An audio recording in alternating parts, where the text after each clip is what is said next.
শনিবৰীয়া ছুটি গল্পৰে আৰম্ভ কৰিছোঁ আজিৰ দিনটো। দেওবাৰতকৈ শনিবাৰেহে কাপোৰ ধুই পচন্দ কৰোঁ মই, কাৰণ হাফ ডে যে মইনা কলিজা আপোনালোকলৈ এগালমান মৰম, কৃতজ্ঞতা আৰু ধন্যবাদ। কাৰণ আপোনালোকে মোক কমখন মৰম কৰে নে। ৰুটিনখনত ঘটিছে মোৰ কিছু সাল সলনি। গা ধোৱাৰ আগতে কৰিবলগীয়া মুখাখন কিতাপ এতিয়াহে কৰিছোঁ গা ধোৱাৰ পিছত।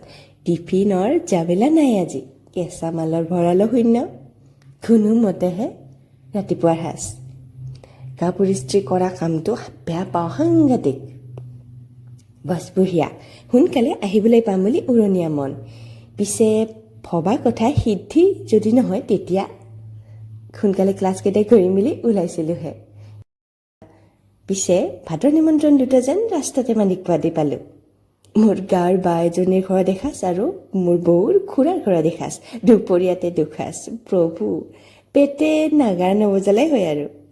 আইতা আৰু তেওঁৰ সৰু ভনী কবিতা গাইছে। কোন কাৰ জগতৰ কোন কাৰ মৰমৰ, চকুৰ চিনাকি মাথো দুদিনৰ, সহিমৰ ৰূপ তৃষ্ণা অসীমৰ, দূৰ যাব সহি গ'লে জৰি মৰমৰ। বয়সস্থ মানুহৰ আলোচনা শ্ৰোতা হ'বলৈ পালে মই ভালেই পাওঁ। সুখ বুলি মানুহ বুলি নেদেখে সুখৰ মুখ, সুখ বিচাৰোতে পায় সংসাৰৰ দুখৰ উপৰি দুখ।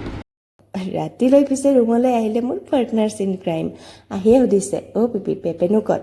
মোৰ উত্তৰ, পেপে নিজৰ চাকৰি কৰা জেগাত। তাইৰ পোনছাতে ৰিপ্লাই, পেপে বেয়া কাম কৰিছে দেই এইটো। লৈ আনিছে লগত ডাষ্টবিন এটা আৰু জাবৰ উঠোৱা। এতিয়া চাভা চিকচিকীয়া জাবৰ এসোপামান পেলাই দিছোঁ আৰু তাই বাৰে প্ৰতি উঠাইছে আৰু এইখনে চলি থাকিলে ৰাতি 10টা বজালৈ।